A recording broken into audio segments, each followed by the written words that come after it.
She's back. Yo, Kim Zolciak is making her triumphant return to reality TV, baby. We got to talk about it. But first, we got to talk about K. Michelle.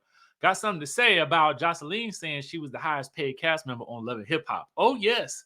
And then a little bit of good news for the people. So we'll talk about Joceline and K. Michelle first, okay? So, Sky Squad, y'all remember Joceline and K. Michelle? I thought they ended out on a good note. You know what I'm saying? Or did they? One never knows with, two of the titans of reality TV, especially coming from the world of love and hip hop. So let's take it back. Let's take it back, forth and forth. All right. So y'all know how Joceline had talked about, okay, she was making what? She made like what? 11,000 first season or something like that. By the end, she was talking like 50,000. Was that it? Was she talking like 50,000 or something? I can't even remember the exact words, but you get the gist. Check out the interview with Carlos King on the Carlos King YouTube channel if you want to hear all about the tea. All we know is she made it seem like she was the highest paid reality TV star coming out of Love and Hip Hop, especially. Okay, let Joceline tell it. Joceline is an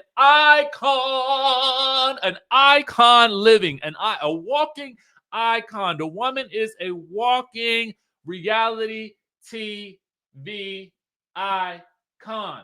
Did you catch the second half of the interview with Carlos King that came out? Was it yesterday? I think I saw it yesterday. Lots to talk about there. We'll get into that in a second, okay? Well, let's actually talk about a couple of things. Joceline's money was so long, okay? She turned down a full-time role on The Real. She felt like she was too young and she wanted to focus on her music. Oh, this is where I got the 50,000 from, okay? She says, honey, I ain't got no time to sit around talking about another beat. They wanted to pay her apparently $50,000 per month. Okay. Now, is that a lot of money? Okay. That's the question. Is that a lot of money?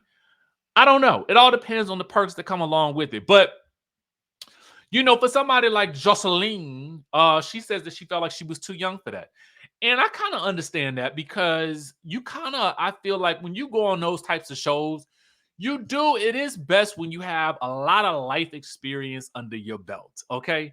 But I also suppose they were trying to maybe cater to a younger demographic as well. I don't know how she would have been a fit with them. I mean, people would have been tuned in just to hear what she had to say, I think. The same thing with Star. She felt like, it wasn't something she wanted to do. She wanted to focus on her cabaret.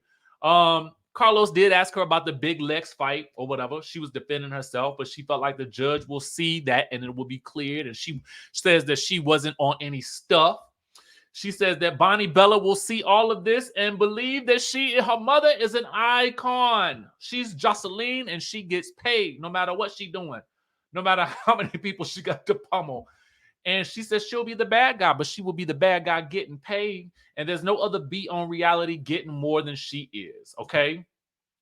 She wasn't even mad about getting kicked off College Hill. She got her $1 million while Amber attacked her and got kicked off and only got 20,000, okay, allegedly. She says it's a double standard for her because if she had attacked Amber, they would have said she was on that stuff, okay? She says that she keeps a lot of people working, and when she performs, she's employing at least 100 people. And she says she told somebody this morning that she was going to pop them in the mouth and then that she was going to call the popo on herself, okay, because she knew that person was a popo caller. Listen, honestly, at this stage of the life, I don't blame people for being popo callers. Listen, because at this point, I mean, we ain't got nothing to prove to nobody. As adults, as grown adults, we ain't got to prove that we can beat nobody, to be quite honest with you. Because what we can prove is that we got things to do in our lives that we ain't got, and we're not trying to lose. You understand what I'm saying? She says if she got to keep getting charges to get her respect, that's just what she gonna do. What will be her legacy? That she's immortal. This woman says she could die today.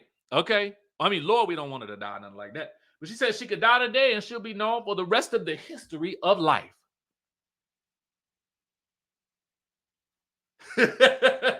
Carlos's face was like, let's say what now? She says, name another immortal be like her. Okay, she's learned how to get paid in perpetuity. Look it up. Okay, you know somebody who said not so fast, hustling. I'm just kidding. I'm so wrong for that. Strike that from the record. Okay. Um, she says that she was the highest paid cast member on Love and Hip Hop Atlanta. Okay. K. Michelle says that, and it was not Joceline. She says, I was way over 50,000 per episode and had my own show on an actual network. Here's the exact tweet. She says, now y'all don't have to like me, but everything I told y'all has been true. I normally wouldn't even say anything, but it is an accomplishment of me and my lawyer. I was definitely the highest paid cast member. Sorry, that's just the truth. I did very well there. I started off season 1 at 25,000. By the time I left, it was way over 50,000 per episode and had 3 seasons of my own show on an actual network. Don't say much, but numbers don't lie. I'm just speaking facts. Now, I love that the neighborhood talk was like, y'all both got the bag. I mean, you know what I'm saying? Like, at the end of the day, y'all both got the bizag. I mean, it is what it is. You know what I'm saying? I mean, y'all both got the bag. Y'all both got paid. Who cares? Who cares? Who cares? I mean, I love me some K. Michelle. I really, really do. But for real, who cares? If Joceline want to be in her bag, the thing that I took from her interview, and again, I know that a lot of y'all don't really like Joceline like that because, she be in a lot of, violent stuff. You know what I'm saying? But at the end of the day, what I look at when I look at these situations and I look at these interviews and stuff like that, I chew the meat and I spit out the bones. I take from them what they got to say. And some of the stuff that she said, I felt like was positive and in terms of how you look at yourself, how you see yourself, and how you believe in yourself. And at the end of the day, I feel like what message can I take from this? And that's the message that I left with it. And I feel like if you look at it from that angle, and you will see that interview with Joceline was actually really, really good. The second part was a little, yeah. I mean, but Carlos did, I feel like, ask the questions that a lot of you guys wanted answers to, and I wanted some answers to, and Joceline just answered them in her regular Joceline fashion. All right, so let's move on from that. Kudos to Joceline on all her success. Kudos to K. Michelle on all her success. We wish them both lots of love and happiness. Okay. Speaking of love and happiness, I am sure that Croy is glad that Kim Zolciak got another job and she will be getting up out of that house. Okay. Because Kim Zolciak is joining the 8th season of the revamped Surreal Life that will be taped on MTV. Okay. Shout out to Reality Chat for this. The piece from Deadline reads that MTV has announced that this, because a lot of the shows from VH1 got moved over. Some, not a lot, but some of the shows that were on VH1 got moved over to MTV, such as Love and Hip Hop Atlanta. And so now the Surreal Life will begin production this month, September. Joining Kim Zolciak will be Macy Gray, Chet Hanks, which is, I believe, Tom Hanks' son, who is, is he a rapper? I don't know what he does. Anyway, Allie Brooke, who I think it used to be a member of Fifth Harmony. I think if that's the same, Allie Brooke, OT Genesis. You guys know he's a rapper. Kim Zolciak, Johnny Weir, and Jose Canseco. Okay. Are set for the new season of the revival of the iconic VH1 series, right?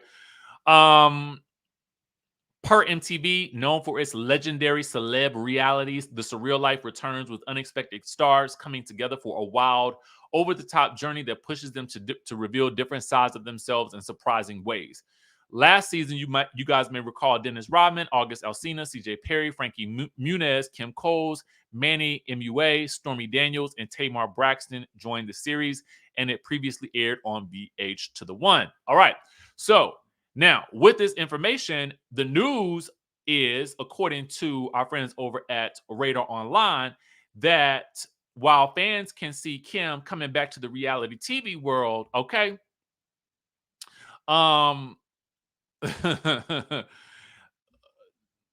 now Croy's people, all right, have something to say about this. Now, they are aware that she was traveling to Colombia for work.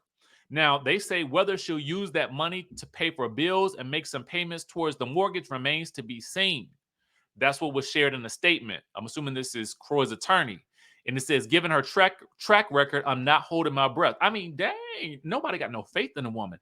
Anyway, they say we have an inkling that Kim may have formed an LLC in an attempt to protect her earnings from being classified as marital property. Smart girl. Of course, we will be delving into this more as the divorce proceedings progress. Glad they're letting us know. Thank God. Anyway, fans can plan to see, Kim and all this, coming together and all them other things. Actually, you could probably plan to see Kim on a lot of different reality shows now that she's going through these financial woes, and that's probably for the best because you got to work, right? Paid off these bills. Can you pay my bills? Anyway, apparently, Croy has been trying to implore Kim to approve the sale of their $3 million Georgia house after he filed for divorce a second time. Now, Kim says it's mutual. She says she told him what to do. But you guys got to recall they are over $1 million in debt and facing a potential home foreclosure again. Okay? So that's what's going on with Kim and Croy. I don't think that Croy is necessarily trusting that she's going to be using this money that they got to pay for their expenses, and she's going to try to keep it allegedly. Let me put up the badge all to herself. Okay. Now, we got one more thing to talk about. Some good news for the people. Good news for the people. If you are a Candace Dillard Bassett fan, or if you are a Drew Sidora fan, or if you are a Tamar Braxton fan, you guys will know that Tamar Braxton is doing a Love and War 10-year anniversary tour in DC. Word has it she's also working on a new album. Now, Candace Dillard Bassett tweeted, and thanks to our friends over at OMFG Reality TV, we now know that Tamar Braxton will be joined by Candace Dillard Bassett at the Fillmore in Silver Spring, Maryland, on the DC stop of the Love and War anniversary tour as a special guest. And if you didn't already know, you will now know that Drew Sidora will be joining Tamar on the Atlanta stop of her Love and War anniversary tour. You guys can get your tickets for the Love and War 10-year anniversary tour now at Ticketmaster.com. If you are a fan of any of these three ladies, I would highly suggest you go out and see them. Having seen Tamar perform before, she puts on quite a show. She can sing her butt off. And I think that having Candace and Drew Sidora join her on tour, I think it's going to be a great look for both of these artists. Okay. So with that being said, that is the news that we got for y'all today. And I will catch you all in the next